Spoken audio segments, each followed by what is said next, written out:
Hi, busy little bee. Hope you're well. Oh, sorry, in caps. Busy little bee. Hush.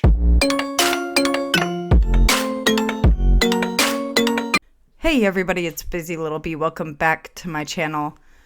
Amberlynn put out this vlog yesterday and she said this. And a lot of people are also saying like, you know, you have spent 10 years on YouTube bashing your family. I have never ever bashed my parents. Because we have over 10 years worth of footage of Amberlynn talking about herself and her family and her childhood. Let's see if she bashed her parents.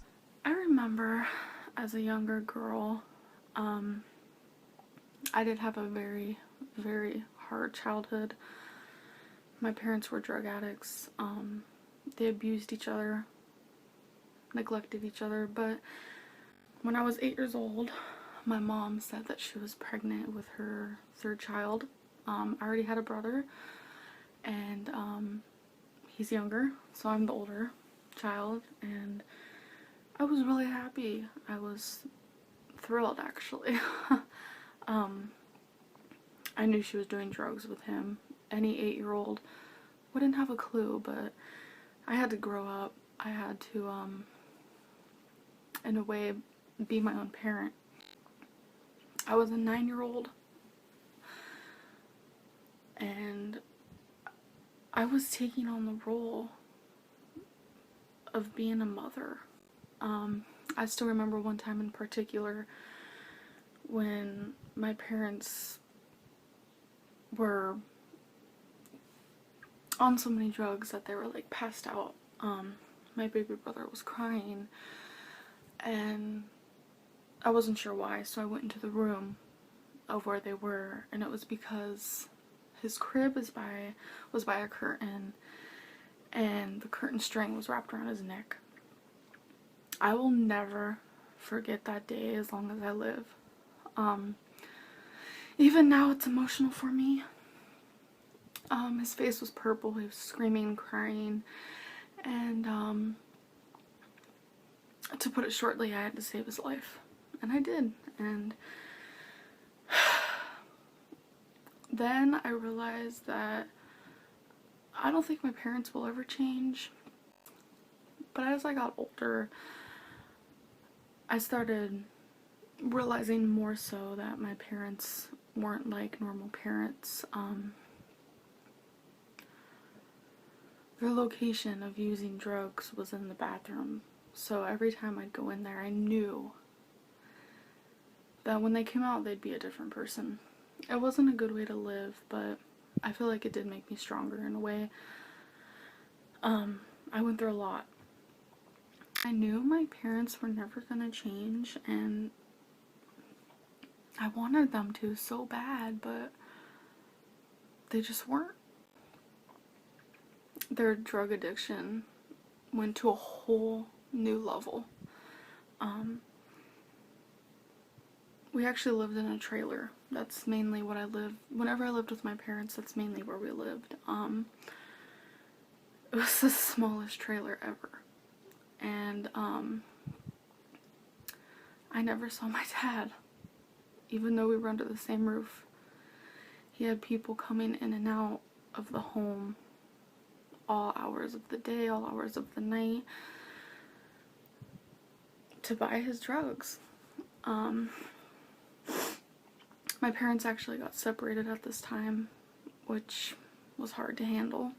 I guess it was best for them, but it was still hard. One day I was actually texting a friend and I told her that I wanted to die and I didn't want to be alive anymore. Her mom found the text message and her mom brought the text to my school, and I ended up being put in a mental hospital. I was in the mental hospital for about 6 days, and obviously they diagnosed me with depression, which I already knew. I was diagnosed with depression since the age of 10, and I was taking antidepressants for I don't even know how long. I was diagnosed with depression at the age of 9. We went to court and we had a 6-month trial to live with them. And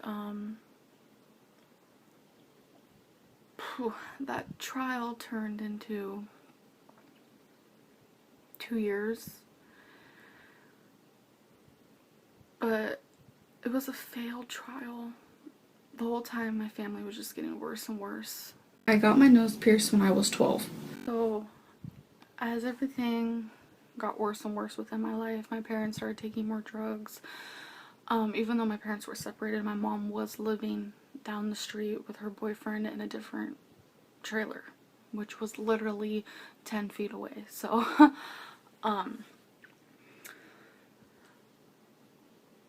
I was in class yet again, and I get called to the office about school. I never went. I didn't care about school. Things that were happening at home were ruining my education because that's all I thought about. I'd either miss school or I'd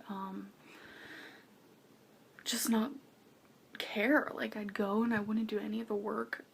School was hard. I got made fun of every single day, but every day I was bullied. I was the smelly kid. I was the fat girl. That's how people knew me. I was Fat Amber. As I was in class one day, I got called to the office. The cops came, and yet again, me and my brother were being put into foster care. But this time was a little different. I was in the shelter for months, and I had this daily visit with my mom where I was allowed to spend the whole day with her, with my brother as well, once a week. And so we did that, and I was just texting my friend, simply joking, saying I should live with you because she was my best friend at the time. And little did I know, 2 months later I was living with her. I was a foster child from the age of 9 to 18. I went to go visit her, but while I was in Arizona, I was kicked out of Oklahoma. I got a text from my mom saying that my grandma did not want me living in her home. So I was stuck. I didn't know what to do. So I stayed in Arizona. Me and my aunt, she's the only family member I really talk to. I'm the farthest from selfish. I gave my whole childhood away to pretty much be a mother to my own brothers. This is by no means a complete or exhaustive list of all the times that she did talk about her parents. It's just what I could pull up. Now, do I think her intent in sharing these stories was to bash her parents? No. I think her intent was to garner sympathy from her viewers. What do you guys think? Let me know down in the comments. Did she bash her parents? Did she not? Was she just telling her own story and has every right to do so? Are we bad for looking at her mom with a side eye after hearing all we've heard? Let me know what you guys think down in the comments, and I'll see you next time. Thanks for watching.